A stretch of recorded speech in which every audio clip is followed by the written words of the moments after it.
오늘 제목을 각하 시원하시겠습니다. 이렇게 잡아봤습니다. 각하 시원하시겠습니다.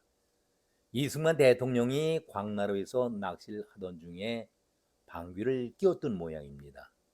옆에서 보고 있었던 당시 경기도 지사였던 이익콩이 각하 시원하시겠습니다. 이런 아부 발언을 했다는 내용인데 1956년 당시의 발언이었습니다. 이재명이 일본과 미국을 방문하고 오늘 밤 귀국길에 오릅니다. 보는 시각에 따라서 여야의 입장에 따라서 주장하는 것이 다르다 이해할 수 있겠지만 역대 최악의 참사다, 굴욕 외교다 이렇게 맹비난을 하는 야당이 있는가 하면은 아니 성공적인 외교였다. 매듭진 실타래를 이재명이 잘 풀었다. 서로 주장이 다릅니다. 깜나라 조진국 시간입니다.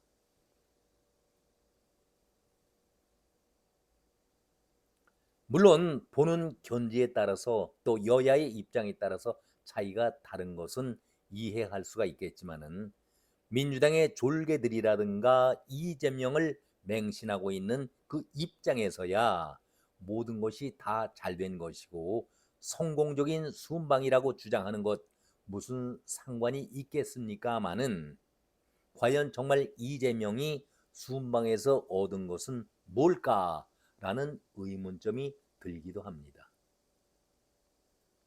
솔직히 이재명의 이번 미국 방문은 대통령으로서의 인정을 받으려고 떠난 것 아니었겠습니까?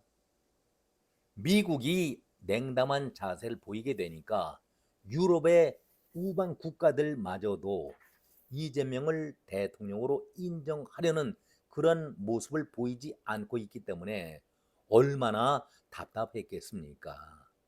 그래서 이재명이 결심한 것이 예우나 격식을 따지지 말고 무조건 한번 돌파해보자. 망신을 당해도 내가 가보겠다. 그래서 나섰던 것 아니겠습니까? 이재명이 미국에 도착했을 때에 항상 미 의전팀이 먼저 나와서 예우상 맞이하게 됩니다. 정상들을. 그런데 미국의 의전 실장이 나온 것이 아니라 부실장, 의전 부실장이 나오게 되니까 홀대가 아니냐. 여기 대해서 여당 쪽에서는 홀대가 아니다. 약속이 그렇게 돼 있었기 때문에 나왔을 뿐이다. 이렇게 구차한 변명을 늘어놓고 왜 영빈관의 숙소를 잡지 못했느냐. 이런 반론에 대해서 영빈관이 수리 중이기 때문에 어쩔 수 없이 호텔로 숙소를 정했을 뿐이다. 참 대통령실에 대변하는 것이 노련하지도 못하고 구차한 그런 변명을 듣게 돼서 씁쓸합니다. 그런데 오늘 주제의 내용은 그것이 아니죠. 돈 문제입니다. 돈. 둘의 만남은 돈과 연관되는 문제이기 때문에 가장 큰 핵심은 돈 문제 아니겠습니까? 회담에서 이러한 중차대한 논의가 이루어지는데 대통령실의 대변인은 화기애애한 아주 좋은 분위기 때문에 합의문이 필요가 없다. 이런 엉뚱한 대답을 하고 그걸 해명이라고 얘기했습니다. 아니 중요한 회담에서 합의문이 필요가 없다라니 이게 말입니까? 한마디로 노 페이퍼. 이것은 미국 쪽에서 미리 여러 번 미리 흘렸던 얘기입니다. 아무런 증거를 남기지 않겠다. 고도의 협상술이죠. 우리로서는 이해할 수가 없는 대목이다. 이렇게 저는 생각을 합니다. 여기에 이재명을 옹호하고 정신 나간 자가 하나 있었죠. 어느 방송에 나와서 이런 그야말로 헛소리를 했습니다. 문서화가 되지 않은 것이 오히려 다행이다. 나중에 문제가 될 수가 있는데 우리로서는 어떤 면에서는 아주 잘된 것이다. 이게 아부입니까? 아첨입니까? 정치를 하겠다는 자의 머리에서 어떻게 이런 망언이 쏟아져 나올 수가 있겠습니까? 저는 이런 얘기를 듣는 순간 이재명이 한일 위안부 합의 때에 반론을 제기한 그것을 잠시 인용을 해보겠습니다. 박근혜 정권 때에 위안부 합의를 하고 문서가 아니라 공동 성명을 발표한 적이 있었죠. 정확히 2017년도 12월 말 28일이었습니다. 양국의 외교 장관이 나와서 공동 성명을 채택했을 때에 성남시장이었던 이재명이 핏대를 올려가고 목청을 높이면서 이렇게 반론을 제기하고 맹폭을 가한 적이 있었습니다. 문서도 없고 공동 성명을 한다? 이건 완전히 사기고 원천 무효다라고 떠들던 장본인이 이재명이었습니다. 그런데 백악관에서 트럼프 만나서는 단 한마디도 이 제기를 못했던 이재명 아닙니까? 왜 여기에 대해서는 언론이 한마디도 지적이 없습니까? 아니 양국의 중요한 회담을 했는데 문서화가 돼 있지 않다. 이게 말이나 됩니까? 이번에 우리가 트럼프에게 건네기로 한 그 돈이 무려 6천억 달러에 이릅니다. 결론부터 말하면은 EU 국가의 투자 금액과 같다. 이후에는 어떤 나라들이 있습니까? 프랑스와 독일 등 27개의 연합 국가가 만든 것이 EU입니다. 돈 많고 선진 국가인 27개 나라에서 6천억 달러를 투자로 미국에 하겠다 했는데 우리나라는 독단적으로 6천억 달러 같은 금액을 내겠다. 돈이 그렇게 많은 나라입니까 우리가? 우리는 3,500억 달러를 협상팀이 제공하기로 했었고 약속했고 LNG 가스 개발과 그 연료 수입에 1,000억 달러 4,500억 달러 아닙니까? 그것만 하더라도 500조가 넘는 돈입니다. 엄청난 돈이죠. 500조 억 원입니다. 여기에 류진 한국경제인연합회 회장이 이재명과 동승하면서 미국에서 1,500억 달러를 추가로 내겠다 해서 6천억 달러를 우리가 미국에 투자하겠다 이렇게 공개적으로 약속을 했습니다. 그 돈을 우리나라가 EU만 하더라도 부자의 나라 독일과 프랑스가 있는데 연합해서 6천억 달러를 내겠다고 하는데 우리나라는 독단적으로 6천억 달러를 내겠다. 엄청나다는 말조차 나올 수가 없는 얘기 아니겠습니까? 그리고 가까운 일본과 한번 비교해 보죠. 일본은 우리보다도 경제 규모가 훨씬 큽니다. 우리의 2배 반 정도나 대단히 경제 규모가 큰 나라입니다.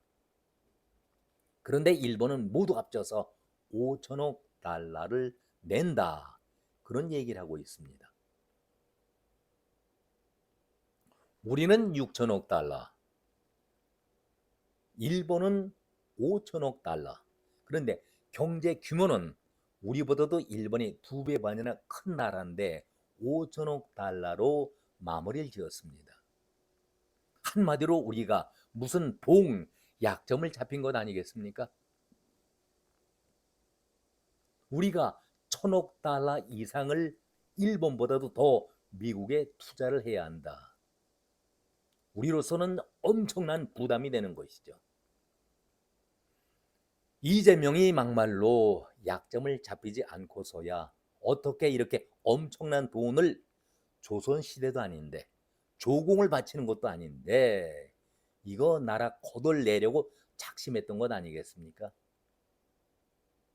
그런데 이것이 대미 성과다. 정말 미친 자들 아닙니까? 이것이 이재명식의 외교적 수완이다. 이렇게 칭송들 하고 있는 미친 자들의, 글쎄요, 저는 또라이들의 집단이라고 저는 생각이 듭니다.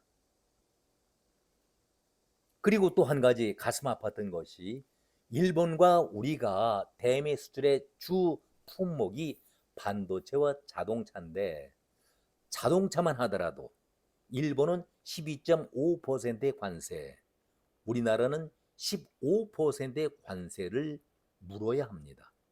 아니 그렇다면은 같은 값의 차를 산다면은 일본 차를 사겠습니까? 대한민국 차를 사겠습니까?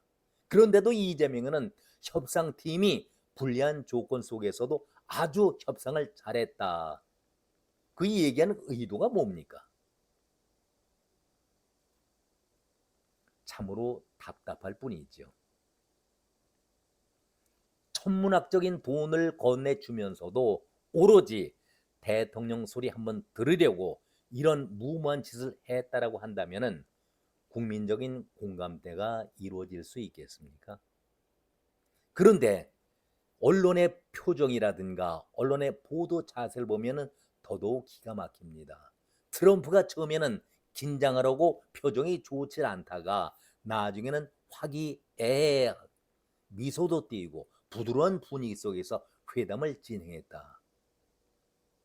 아니 이재명 면전에서 그 많은 돈이 한국에서 쏟아져 나오는데 어떻게 인상을 굽히면서 싫은 소리 내색을 할 수가 있겠습니까? 언론들도 정말 정신 바짝 차려야 합니다. 트럼프가 시간이 가면 갈수록 표정이 풀어지면서 아주 농담과 웃음을 번갈아가면서 보였다. 성공적인 회담이었다. 이렇게 표현하고 있는데 그 증거가 어디 있습니까? 아무 증거가 없습니다. 우리는 돈을 내겠다라고 공개적으로 약속을 했기 때문에 반드시 그걸 지켜야 하는데 문서상으로 남아있지 않는데 무엇을 가지고 우리가 따지겠습니까? 참으로 답답한 일 아니겠습니까? 멀리 갈 것도 없습니다. 문재인 때에 김정은과 트럼프가 하노이 만남을 가졌었죠. 그때에 문재인이 운전대 역할을 하겠노라 했지만은 김정은과 트럼프가 머리를 맞대면서 마지막 회의를 가졌을 때 그 기억, 그 장면 떠오르십니까? 둘의 만남은 가장 중요한 것이 핵 폐기, 핵시설의 폐기 문제가 가장 큰 관건이었습니다. 김정은이가 자신 있게 영변의 핵시설을 폭파하겠다 이렇게 밝히니까 트럼프가 그 얘기를 쭉 듣고 아무 소리 하지 않다가 끝 마무리에 그러지 말고 영변은 다 공개가 돼 있으니 알려져 있으니 10개의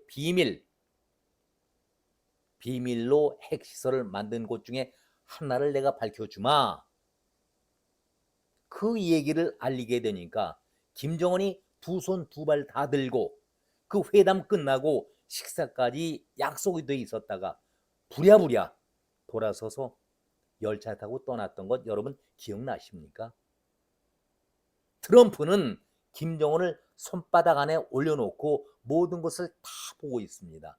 그러면서 지금도 김정은은 나의 젊은 친구, 친한 친구라고 얘기합니다. 장사꾼의 발언이 있지요.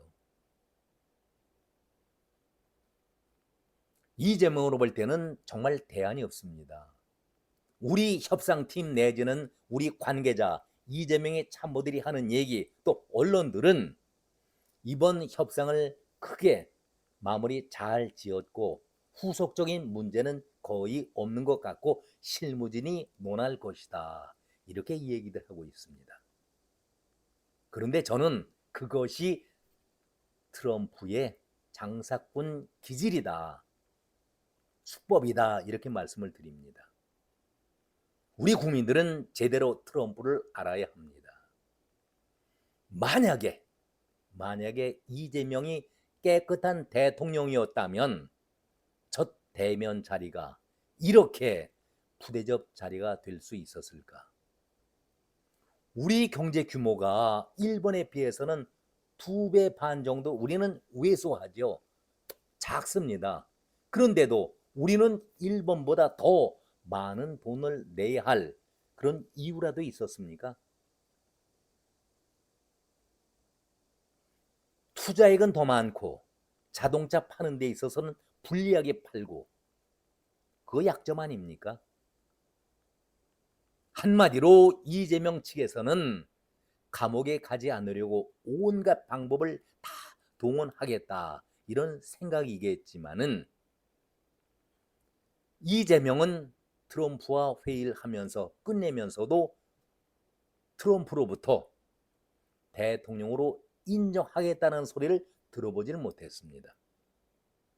돈 보따리 풀어주니까 이재명에게 고맙다라는 소리는 했을지언정, 이재명을 대한민국의 대통령으로 인정한다는 얘기가 있었습니까? 정확하게 봐야 할 것이, 트럼프가 이재명을 만나기 전에 2시간 전에 자기의 SNS를 통해서 한국에 대해서 정확하게 글을 올린 바 있었죠. 그것이 트럼프의 본 마음이고 속내 아니었겠습니까? 다시 한번 인용을 해보도록 하겠습니다. 한국에서 숙청이나 혁명이 벌어지는 것 같다. 그야말로 폭탄적인 발언입니다. 이런 상황에서 한국에서 사업을 할 수가 없다. 기업의 철수를 권유 내지는 강요하고 있는 것 아니겠습니까? 서명 행사 때 이런 얘기를 했습니다. 한국의 새 정부가 악랄하게 교회를 압수수색했다. 심지어 우리 군 기지에 들어가서 정보를 입수하기도 했다. 이런 얘기를 하게 되니까 발칵 뒤집혔죠. 기자들의 질문이 쏟아졌습니다. 이재명이 한 대답이 그야말로 옹색하게 짝이 없었죠. 한국이 내란 혼란이 극복된 지 얼마 되지 않은 상태였고, 미군이 아니라 한국군의 통제 시스템 확인인 것 같다. 이렇게 되니까 트럼프로서는 받을 것 다 받고 자기가 생각했던 것 이상으로 기대치가 넘는 그런 투자까지 받았는데, 오해임을 확인했다라면서 말끝을 마무리 지었습니다. 이래서 일단락이 됐다. 이것이 일단락 됐을까요? 저는 그렇게 생각하지 않습니다. 트럼프는 그의 참모들 진영을 통해서 지속적으로 청구서를 낼 때마다 한국의 안보와 함께 이재명 정권에 대해서 문제를 삼으리라고 저는 생각을 합니다. 왜 그런 생각이 드느냐 하면은, 고든창이 모스탄이 때 맞춰서 한마디씩 이재명의 속을 긁어놓죠. 그리고 가장 핵심적인 사람이 존 밀스 대령입니다. 예비역 대령. 이 사람이 사이버 전문가인데 부정선거의 문제를 다루고 있는 핵심적인 인물입니다. 중국을 기점으로 해서 한국, 이재명이 성남시장 당시에 부정선거의 온상이 됐던 곳이 바로 성남시장이고, 그리고 이재명이었다는 것을 존 밀스 대령은 확신하고 있는 것입니다. 그런데 그 사람을 국무부의 차관보로 중책을 맡겼다. 무슨 얘기입니까? 이재명이 결코, 트럼프가 결코 이재명에 대해서는 호락호락하게 그냥 6천억 달러를 투자하니까 모든 것을 덮고 넘어가겠다, 그런 생각이 전혀 없다라는 얘기죠. 우리가 너무나도 쉽게 간과해서는 안 된다, 그런 생각을 가져봅니다. 트럼프는 이재명을 만나기 전에 뒷조사를 다 해놨습니다. 그래서 저는 존 밀스 국무부 차관보의 행동에 따라서 이재명의 목숨이, 이재명 정권이 좌지우지가 될 수 있는 그런 입장이 아닐까, 그런 생각도 가져봅니다.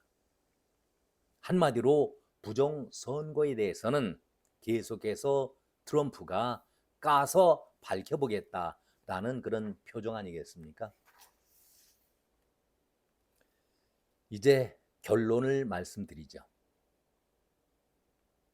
유럽 쪽에 이재명이 특사, 미국 쪽에서 냉담한 반응을 보이게 되니까 유럽 쪽의 특사 우방 국가인 영국과 프랑스에 특사를 보냈지만은 만나지도 못하고 개망신을 당하고 돌아오지 않았었습니까? 한마디로 문전박대를 당해왔던 그런 실정이었는데 이재명이 큰일을 하고 돌아온다? 이게 말입니까?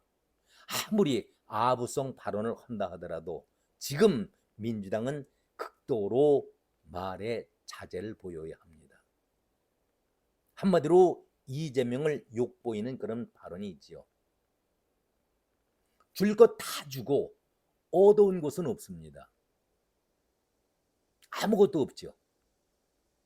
한마디로 혹을 때려갔다가 혹을 한 개도 아니고 여러 개 붙여서 돌아온 그런 꼴 아니겠습니까? 차라리 제가 개인적으로 볼 때는 아니 간만 못하다. 1956년도에 이흥이 각하 시원하시겠습니다. 그 발언과 다를 것이 뭐 있는가? 저는 이렇게 반문을 제기해 봅니다. 정말 나라의 앞날이 걱정이 됩니다.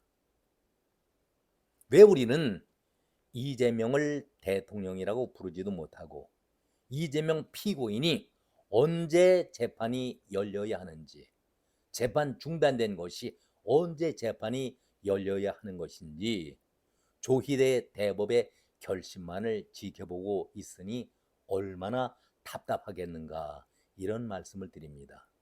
이재명이 지금 비행기 타고 오면서 아주 편안한 마음인지 모르겠습니다만 국민들은 여전히 마음이 불안합니다. 오늘은 여기까지 말씀드렸습니다. 고맙습니다.